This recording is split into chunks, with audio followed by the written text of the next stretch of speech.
Прямо сейчас идет прямой. Дәл қазір тікелей эфир жүріп жатыр. Не актеры. 4 адам Айға ұшып бармақшы. Бұл актерлер емес, CGI емес. Абсолютті бостықтағы темір капсуланың ішіндегі тірі адамдар. Олардың есімдері Рид, Виктор, Кристина және Джереми. Дәл қазір олар иллюминатордан соңғы 54 жылда ешбір адам көрмеген көрініске қарап тұр. Жер кішірейіп барады. Әр секунд сайын 11 шақырымға алыстауда. 4 күннен кейін жер тайының көлемінде болады. Ал 6 күннен соң тырнақтай нүкте. Сен білетінің бәрі сүйетін адамдарың, адамзаттың бүкіл тарихы сол тырнақтай ғана нүктенің ішінде.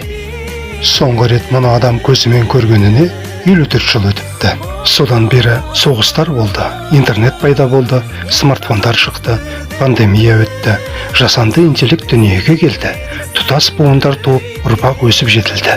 Бірақ Айға ешкім қайта ұшқан жоқ. 6 сәуірде олар ай бетінен 8000 шақырым қашықтан өтеді, бірақ қонбайды. НАСА оларға әдейі рұқсат бермеді. Алдымен айды толық айналып өту керек, тексеру керек. Капсуланың келесі адамдар үшін қауіпті емес екеніне көз жеткізу керек. 4 тірі жан. Бұл сынақ, бұл дайындық. 10 күн. Тынық мұхиты. Капсула атмосфераға сағатына 40 000 шақырым жылдамдықпен кіреді. Сыртта 2800 градус плазма.